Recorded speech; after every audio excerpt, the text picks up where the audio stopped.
adelante este documento?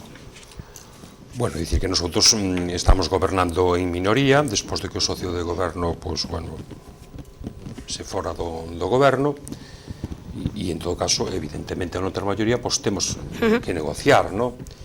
Eu quixera plantear dúas cosas. Primeiro, en canto ao Partido Popular, xa desde o principio rexeitou estes orzamentos. Estamos falando dun borrador, é dicir, e nós que presentamos o 31 de xaneiro, que entregamos a todos os grupos políticos para o estudio, bueno, pues, o único que apareceu xa públicamente rexeitando os orzamentos, cando siquiera era un borrador, ni siquiera fixera propostas, foi o Partido Popular. Nós estamos tendo ahora debates cos compañeros do BNG e cos compañeros de Izquierda Unida, donde hai criterios que compartimos e preocupacións que compartimos, non? E todos somos conscientes que estamos nunha situación de crisis, pero eu creo que máis que falar en Estado vamos falar en concreto e do que é este orzamento, este borrador. É un borrador que son 10,5 millóns de euros que superan, que é inferior ao prorrogado e ao do 2008, e que evidentemente, cando falamos de menos ingresos, a que se deben destes menos ingresos? Pois se deben a que hai unha baixada das transferencias do Estado, casi nun 20%, e os recursos que debemos do Estado. Por outra parte, hai determinados impuestos que baixaron de forma espectacular. Eu só por facer un análisis comparativo co ano 2008, pois nós tiñamos inicialmente un presuposto de casi 700.000 euros en licencias de obras e pasamos a 185.000. É dicir, que a baixada en estes momentos sería maior se non fora polo seguinte: como de alguna forma axustamos e a baixada non é tan grande? Porque evidentemente, por exemplo, do plan de inversión estatal deste ano destinamos 300.000 euros precisamente a gastos de inversión, non correntes, a gastos de inversión, que nos permite equilibrar. Por outra parte, hai que ter en conta que por acordo da maioría da corporación de todos os grupos as tasas foron congeladas para este exercicio, que é un debate, un detalle moi importante. Se creou un novo imposto que é o das empresas de telefonía móvil con 78.000 euros, e por outra parte tamén se complementa o orzamento con un presuposto de 380.000 euros, de 348.000 euros para inversión.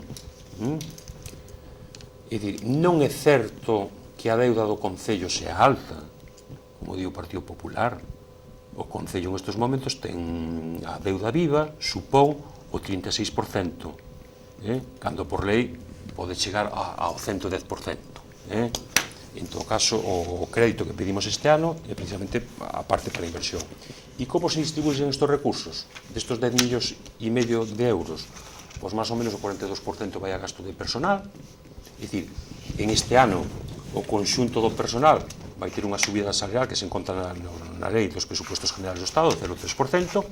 Esta mesma subida se vai facer para os cargos públicos con indicación exclusiva, é dicir, nós temos dúas persoas con indicación exclusiva, que é o señor alcalde e unha teniente alcalde, e logo, na idea da austeridade, se congelan todas as indemnizacións dos cargos públicos, se congelan as dietas, se congelan as axudas aos grupos municipales, etc. E, por exemplo, tamén, nos aforramos casi 150.000 euros en gastos corrientes que anteriores exercicios había do propios órganos de goberno, non? E aí está vendo unha... O que non quere dicir que o capítulo, por exemplo, 2 de gastos de bens correntes e servicios incluso se incremente, porque aquí hai que ter en conta que van implícito unha serie de partidas destinadas a elementos moi importantes como son o novo planeamento, tanto a revisión do plan como a modificación do plan. Claro, cando o Partido Popular está falando da actividade económica, está falando do polígono industrial, etc., bueno, pois é unha contradición e da que non se dá conta de que en este orzamento vai un elemento esencial para a ampliación do plan que ten que ver con esa modificación puntual do plan, e hai unhas partidas correspondientes. O mismo que vai a aumentar a asistencia social. É dicir, en Cere, cerca de 40 familias están actualmente recibindo unha axuda de atención, tanto pola aplicación da lei de dependencia como a axuda que se viña prestando anteriormente. E esa axuda se vai aumentar tanto en dedicación en términos de horas de atención ás persoas para ampliar os sábados e domingos, como se vai plantear, se vai incrementar o número de persoas. Iso é un aspecto moi importante. Cando falamos do capítulo de inversións en obras, estamos falando casi de 1.300.000 euros en capítulos de obras que teñen que ver co saneamento, sobre todo co tema da auga, dos servicios esenciales, casales de xogos etcétera, etcétera. É dicir, eu creo que se mantemos, digamos, a estrutura das axudas, das transferencias ás entidades cívicas, ciudadanas, para que poidan facer as súas actividades, é dicir, as subvencións, se mantemos tamén, digamos, na actividades tanto dos servicios que prestamos a nivel cultural e a nivel deportivo, evidentemente, pois, eso é un cuadro importante. Despois, que pretendemos tamén con eso, pois, na medida das posibilidades, modernizar tamén, digamos, a agilidade da propia institución. Este ano se vai incorporar a oferta pública un traballador que é un policía municipal, para chegar á idea de un policía municipal por cada 1000 habitantes, que é a ratio que teñen, digamos, os concellos, como previsión efectiva do funcionamento da policía municipal. E logo temos pensado crear, bueno, pues de promoción interna, non crear, sino crear a plaza de un chofer e de un encargado, ¿no? Eso en canto ao tema de personal. Por lo tanto, no aspecto tamén, digamos, por exemplo, de prestar unha maior atención aos servicios de mantenimiento e conservación das zonas verdes, bueno, pues este ano se vai comprar un tractor, se compran 2 novas desbrozadoras, etcétera, etcétera. É dicir, que nos intentamos, evidentemente, tamén, digamos, prestar, a pesar dunha situación de crisis, mellores servicios e das demandas que exixe a ciudadanía, non? Por tanto, creo, de todos os xeitos, que estes orzamentos é un borrador inicial, que nos na discusión cos grupos políticos, evidentemente, dentro destes límites, evidentemente, non son as contas e os recursos son os que hai, non? Pero que eso está aberto a discusión cos grupos que manteñen, digamos, a pesar das diferencias, pois teñen un esquema da situación de crisis, son conscientes do que é, non?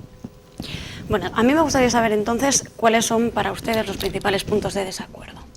Pois, vamos a ver, o expliquei antes e eu creo que hai que convén aclaralo.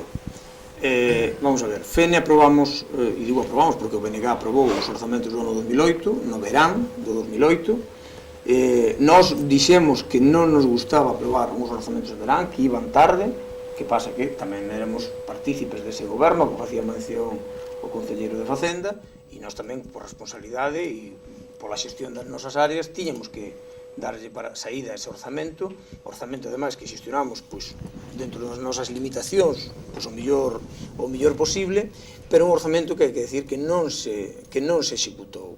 Que non se executou porque se executou o 71% dese orzamento, quedou un 30 e tantos % sin executar, que fundamentalmente foron obras.